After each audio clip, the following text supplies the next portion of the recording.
नमस्कार, आप सभी दर्शकों का एक बार फिर से स्वागत है आरएसएन एक्सप्रेस में और मैं हूं सौम्या माथुर। फिलहाल हमारी टीम मौजूद है सत्येंद्र कुमार जी के निवास स्थान पर, जो कि भारतीय जनता पार्टी के बड़े ही वरिष्ठ नेता है। आज हम लोग यहां पर इसीलिए मौजूद हैं क्योंकि जो एक एचएपी गोल्फ कोर्स का एक प्रतिनिधि मंडल आज हिसार के जो आईजी हैं संजय कुमार जी से मिले थे। किस मैटर के चलते ये उनसे मिले थे और उन्होंने किस प्रकार से इनको आश्वस्त किया है, इसके बारे में हम लोग पूरी जानकारी लेंगे। सर, सबसे पहले स्वागत है आपका हमारे चैनल आरएसएन एक्सप्रेस में। बहुत बहुत धन्यवाद सौम्या जी। और आरएसएन एक्सप्रेस समय समय पर समाज के जो ज्वलंत मुद्दे हैं उनको उठाता रहता है, इसके लिए आपका जो चैनल है वो भी बधाई का पात्र है। आपका बहुत बहुत धन्यवाद सर। सर, मैं सबसे पहले यही जानना चाहूँगी कि आज जैसे आप आईजी से मिलने के लिए गए थे, किस मुद्दे को लेकर मिलने के लिए गए थे? देखिए, एचएपी गोल्फ कोर्स के नाम से 2013-14 में हरियाणा हिसार में पुलिस लाइन इलाके में एक गोल्फ कोर्स की स्थापना की गई थी।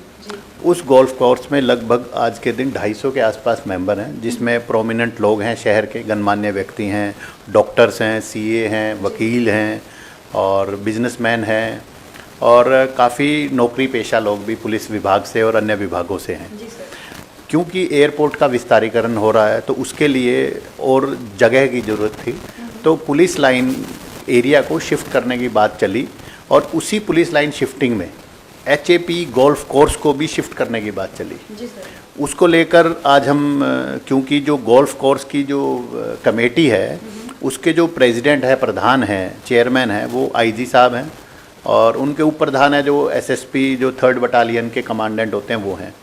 तो कुछ सदस्यों को एचएपी गोल्फ क्लब के कर्मचारियों ने कि क्लब बंद हो रहा है ऐसा करके उनकी मेंबरशिप फीस रिफंड करने का काम किया। जी सर। मामला संज्ञान में आया और सभी गोल्फ क्लब के जो मेंबर्स हैं उनकी एक बैठक हुई और बैठक में 11 व्यक्तियों का, साथियों का प्रतिनिधिमंडल बना। वही प्रतिनिधिमंडल आज आईजी साहब से मिला था और आईजी साहब से मुख्य रूप से जो निवेदन किया वो ये निवेदन ये था कि गोल्फ क्लब को बंद ना किया जाए, गोल्फ कोर्स को, इस गोल्फ कोर्स को चलने दिया जाए। क्योंकि देखिए, कोई भी शहर, क्योंकि हाँ काफ़ी लंबे समय से हमारा प्रयास है कि हिसार को अंतर्राष्ट्रीय पटल पर लाने का काम किया जाए और जब किसी भी शहर को आप अंतर्राष्ट्रीय पटल पर ले जाने का काम करते हैं तो उसके लिए कुछ मुख्य बिंदु होते हैं, उनको कवर करना जरूरी है। जैसे एयरपोर्ट है, बढ़िया यूनिवर्सिटीज़ हैं, मेडिकल कॉलेजेस हैं और भी जो स्पोर्ट्स के सभी हब एक तरह से होना चाहिए, शिक्षा का, स्पोर्ट्स का एक हब भी होना चाहिए।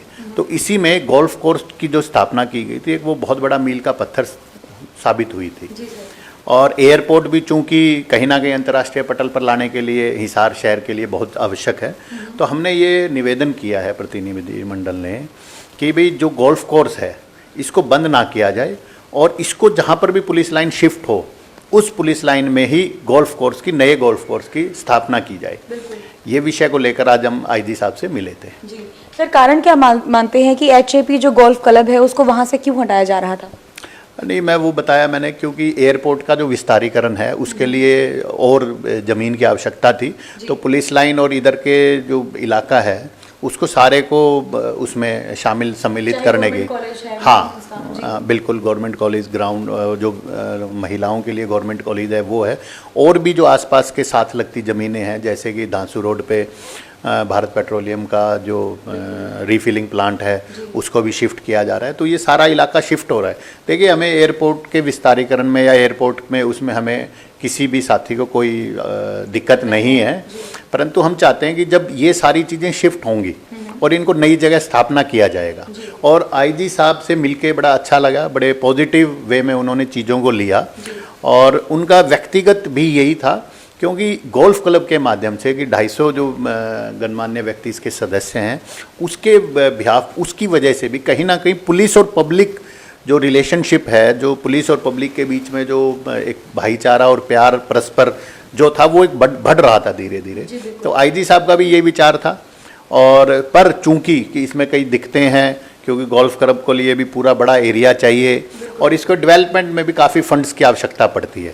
फंड्स के लिए तो देखिए, हिसार शहर हमेशा से विकास को लेकर जब भी विकास की जरूरत पड़ी या कोई भी, अभी जैसे कोरोना काल था तो उसमें भी हिसार के सभी निवासियों ने बढ़ चढ़ कर भाग लिया। परंतु आज के दिन मुख्य विषय जो है कि जहां पुलिस लाइन शिफ्ट की जाए वहां पर ये गोल्फ कोर्स को भी शिफ्ट किया जाए, ये हमारी मुख्य मांग है। जी तो किस तरह का आश्वासन जो है आईजी सर की तरफ से आपको मिला और साथ ही साथ आप कितना सेटिस्फाइड हैं, कितने संतुष्ट हैं सर आप उनके आश्वासन से?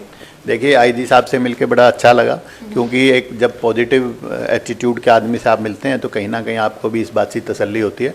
और आईजी साहब ने तुरंत मामले को संज्ञान में लिया और उन्होंने, क्योंकि एचएपी जो 3rd बटालियन के कमांडेंट हैं वो इसमें उप प्रधान भी हैं, तो उनको तुरंत फ़ोन किया कि आप एक डेलीगेशन बैठिए, कमेटी बनाइए और इस पे हर विचार विमर्श कीजिए। क्योंकि देखिए, इसमें कहीं ना कहीं केंद्र सरकार, प्रदेश की सरकार, जिला प्रशासन, कई चीज़ें हैं जो इसमें इन्वॉल्व हैं और हम ये नहीं चाहते कि हमारी वजह से किसी भी तरह विकास में हम बाधक बने।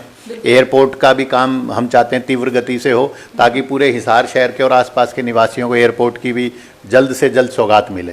तो उन्होंने भी बड़ा पॉजिटिव वे में लिया और अभी तो हमें लगता है कि कहीं ना कहीं आईजी साहब का जो पॉजिटिव एटीट्यूड है उससे हमें लगता है कि हमें स्थान मिलेगा। और हमने वो भी मामला आईजी साहब के संज्ञान में हम लेके आए कि कुछ जो क्लब के मेंबर हैं, सदस्य हैं, उनको फीस रिफंड की गई है। तो उस पर भी आईजी साहब ने कहा कि मैं इस विषय में देखूंगा, उनको अभी तक इस विषय का जानकारी नहीं थी। तो वो कल हमने एसपी कमांडेंट जो हैं 3rd बटालियन के, उनसे मिलने का, श्री सुमित कुमार जी हैं, उनसे समय तय हुआ है हमारा, कल हम उनसे मिलेंगे। तो अभी तक तो यही उम्मीद है कि भाई इसमें हमें कहीं ना कहीं सफलता मिलेगी।